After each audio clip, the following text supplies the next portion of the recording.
Assalamualaikum warahmatullahi wabarakatuh. Kawan, sebelum Anda memulai aktivitas hari, kita ikuti kajian Syarat Hikmah Dialog Fajar. Assalamualaikum warahmatullahi wabarakatuh. Kawan, kita ketemu lagi di program Dialog Fajar. Pagi hari ini saya Aditya Friansa bersama Ustadz Ali Mu'affa dari Pondok Pesantren Nurul Falah Surabaya. Begitu mulianya orang-orang yang tidak pernah memberikan kesaksian palsu atau selalu berkata jujur. Maka dari itu, ini termasuk orang-orang yang nantinya akan mendapatkan martabat tinggi dan sambutan penghormatan di surga. Betul begitu ya Ustadz ya? Baik, betul sekali. Luar biasa ini ya. Karena dampak dari memberikan kesaksian palsu itu juga dampak keburukannya juga luar biasa sekali Ustadz ya. Merugikan banyak orang. Masya Allah. Monggo silakan Ustadz. Baik, bismillahirrahmanirrahim. Assalamualaikum warahmatullahi wabarakatuh. Waalaikumsalam warahmatullahi. Bismillahirrahmanirrahim. Alhamdulillahirabbil alamin. Allahumma shalli wa sallim wa barik ala sayyidil mursalin Muhammadin sallallahu alaihi wasallam wa ala alihi wa sahbihi ajmain, amma ba'du. Alhamdulillah kawan, pagi ini kita berjumpa lagi dan mungkin kawan-kawan juga sedang mempersiapkan ya beraktivitas, dan jangan pernah lupa aktivitas kita hari ini adalah bisa diniatkan untuk membela, memperjuangkan agama Allah melalui apa? Melalui mencari nafkah untuk meningkatkan kesejahteraan dan membekali keluarga kita untuk bisa beribadah pada Allah Ta'ala. Jadi niatnya yang penting ya, dan mudah-mudahan lancar semuanya. Sambil persiapan itu kawan, Allah berfirman di dalam Al-Quranul Karim yang sangat sudah sama kita kenal insyaallah dalam surat Al-Furqan ya. A'udzubillahi minasyaitonirrajim. Bismillahirrahmanirrahim. Walladzina la yad'una ma'allahi ilahan akhar wa la yaqtuluna an-nafsal lati harramallahu illa bil haqqi wa la yaznun. Wa may yaf'al dzalika yalqa athama. Setelah surat ini yang kemarin di sesi yang lalu kita sebutkan itu, Allah masih menjelaskan lagi akan memberikan reward kepada orang dengan reward yang sangat bergengsi. Siapakah? Disebutkan dalam surat Al-Furqan itu di ayat 72. Lanjutan dari ayat yang saya baca itu. Siapa? Yaitu walladzina, dan orang-orang la yashhaduna zura. Dia tidak melakukan kesaksian yang palsu. Kenapa kawan? Ini kita bicara persaksian. Setiap ada orang yang diberi amanat di negeri ini, itu pasti diminta untuk bersumpah. Apakah sumpahnya itu berupa lisan ataukah berupa surat pernyataan ya, ditulis oleh tangan bahwa saya begini. Itu supaya kita ini konsisten, supaya ini kita beristiqomah di dalam apa yang kita lakukan ini selalu benar. Allah mengajarkan kepada kita, jangan sampai kita ini bersaksi atas nama Allah dengan palsu. Ya. Sebenarnya sumpah itu kan meneguhkan bahwa apa yang kita katakan, apa yang kita kerjakan, apa yang kita lakukan ke depan ini atau yang kemarin, itu adalah benar. Nah, pembenaran itu dikuatkan oleh sebuah sumpah. Bayangkan, ini berarti sumpah itu adalah sesuatu ikrar terakhir yang menyatakan bahwa kita ini benar. Yang kita lakukan, yang kita katakan, yang kita saksikan ini benar. Tidak ada lagi di atas itu kecuali hanya Allah yang tahu. Maka kalau seseorang sudah bersumpah demi Allah, Sudah tidak ada lagi di lain itu. Ya cuma itu yang bisa menguatkan pembenaran kita. Maka kalau seseorang sudah bersumpah dengan nama Allah, Masya Allah, ya, lalu dia ternyata palsu itu sumpah, dia sama dengan menantang Allah, menghina Allah. Sepertinya Allah itu tidak tahu apa yang kita katakan. Ya.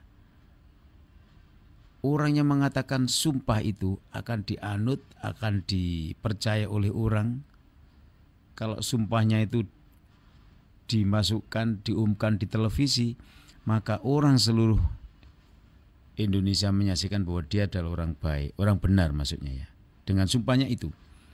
Kalau sumpahnya itu diviralkan, ya, dimedsoskan, maka setiap orang menyaksikan seluruh dunia ini ya, bahwa orang yang sumpah ini adalah orang yang benar. Dan kemudian dia dianut menjadi panutan orang, dipercaya orang. Bayangkan kalau kemudian sumpahnya ternyata sumpah yang palsu, maka dia akan menyesatkan banyak orang. Saya bersumpah demi Allah bahwa apa yang saya lakukan ini baik, ya, pekerjaan dan bisnis saya yang lakukan ini baik, maka ikutilah saya, umpamanya. Ternyata Mas Adit, dia adalah membujuk. Nah, hati-hati kawan, orang-orang atau kita yang profesinya itu dalam hal duniawi, bisnis, ya. Lalu kita sisi apa yang kita kerjakan yang kita sebut dengan meyakinkan orang agar ikut bisnis kita. Marketing katakanlah, harus berhati-hati, jangan sampai kita itu dikit-dikit bersumpah. Ini wallahi ini, pokoknya sehari kita dapat sekian, misalnya ya. Iya sih, dia memang dalam satu hari dapat sekian persen labanya atau hasilnya. Dia yang sudah jalan itu. Tapi kalau kita gampang-gampang menyatakan dengan sumpah, lalu ternyata orang yang mengikuti kita itu tidak bisa membuktikan, ini apakah dianya yang tidak mampu ataukah sistem bisnis kita yang tidak betul?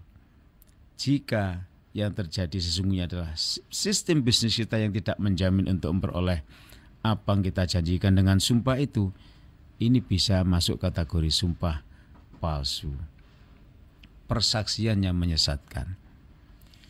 Jadi sekali lagi akibatnya apa? Akibatnya kita tidak mendapatkan kemuliaan Allah, yaitu dalam surga yang dijanjikan oleh Allah dalam surat Al-Furqan ayat 72.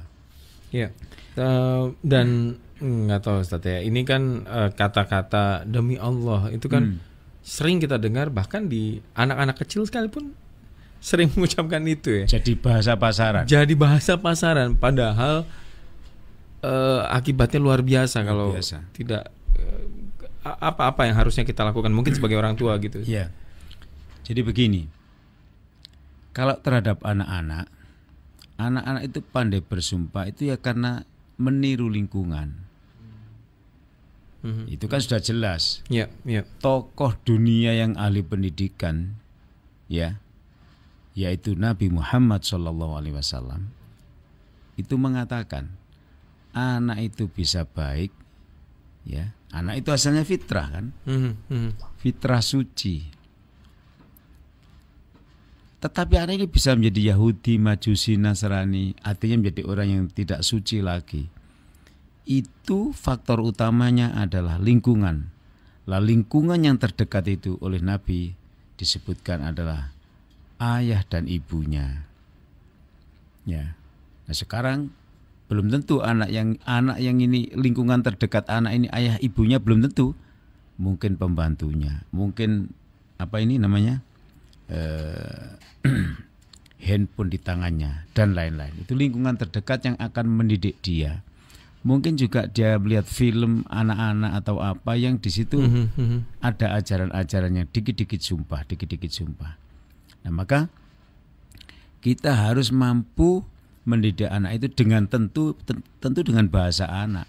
Misalnya kita mengambil game atau permainan yang permainan itu mengandung kebohongan, yang kemudian anak kita tadi kita bohongi, maksudnya kita bohongi, yang dengan kebohongan itu anak kita dalam game yang kita lakukan di keluarga itu dia menjadi kalah. Kemudian kita ciptakan suasana dia ini menjadi anak yang kecewa dan seterusnya.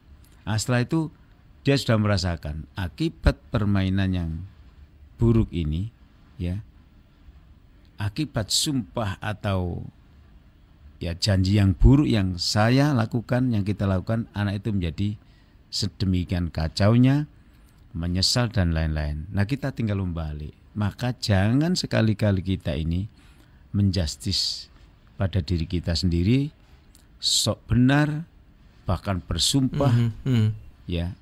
Tapi sumpahnya sumpah palsu, ya. Maka akibatnya jadinya seperti kamu itu, nak, ya.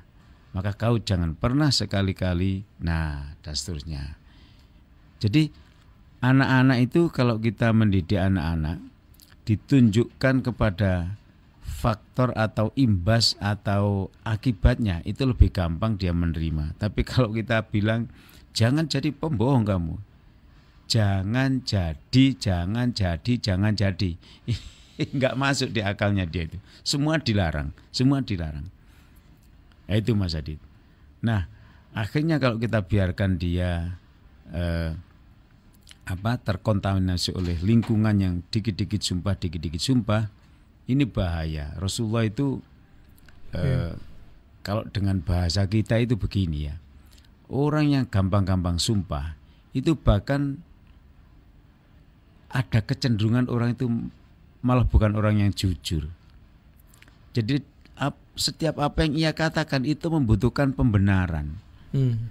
Nah, pembenaran itu anehnya dalam bentuk sumpah dari dirinya sendiri, bukan dari pengakuan orang lain. Harusnya kan tidak, kawan. Iya. Harusnya kan kita ini kalau kepingin dikatakan orang benar, tidak perlu bersumpah. Tunjukkan saja faktanya bahwa perilaku kita ini sesuai dengan etika moral, akhlak, ya, etika sosial. Tidak perlu kita meminta pengakuan. Tunjukkan saja bahwa yang kita lakukan ini pasti benar. Benar itu kan dasarnya dari ajaran Islam. Selesai, tak usah sumpah-sumpah. Jadi yang menakutkan Mas Adit, yang menakutkan adalah tadi itu Nabi itu memberikan gambaran kepada kita kalau orang gampang-gampang bersumpah justru dia itu orang yang ya malah tidak bisa dipercaya. Tidak bisa dipercaya. Iya, nah ini bahaya sekali, ya. Iya. Maka kalau kita ini menganut pada ajaran Allah, walladzina yasyhaduna dzura, ya, orang-orang yang tidak mengadakan kesaksian palsu, maka kita diberikan penghormatan oleh Allah Ta'ala.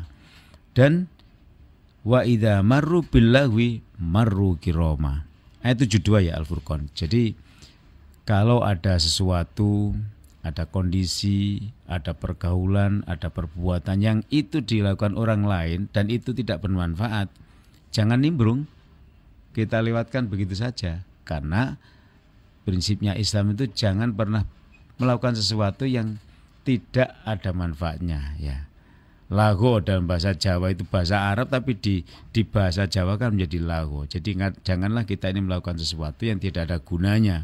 Pasti kita akan rugi dan bahkan nanti bisa terjerumus berbuat yang tidak baik. Jadi kawan, jangan melakukan kesaksian palsu dan jangan terlibat dalam kegiatan-kegiatan yang tidak ada manfaatnya sama sekali, ya. Ya, mudah-mudahan dialog Fajar kali ini mendapat ridho dan barokahnya Allah Ta'ala. Dalam arti kita semuanya bisa melakukan apa yang kita dialogkan bersama di pagi hari ini. Baik, kita ketemu lagi kawan di program Dialog Fajar selanjutnya. Dan tetap di jam yang sama pukul 5 pagi bersama saya Adit Jufriansah. Wassalamualaikum warahmatullahi wabarakatuh. Waalaikumsalam warahmatullahi wabarakatuh. Program Dialog Fajar yang baru Anda simak kerjasama Suara Surabaya dan Pesantren Al-Quran Nurul Falah Surabaya, lembaga dakwah yang amanah, profesional, dan berbasis Al-Quran Pesantren Nurul Falah mencetak guru-guru Al-Quran dengan metode tilawati dan tahfidz Al-Quran. Informasi dan pemberian donasi hubungi 031 828 1278 atau nurulfalah.org. Wassalamualaikum warahmatullahi wabarakatuh.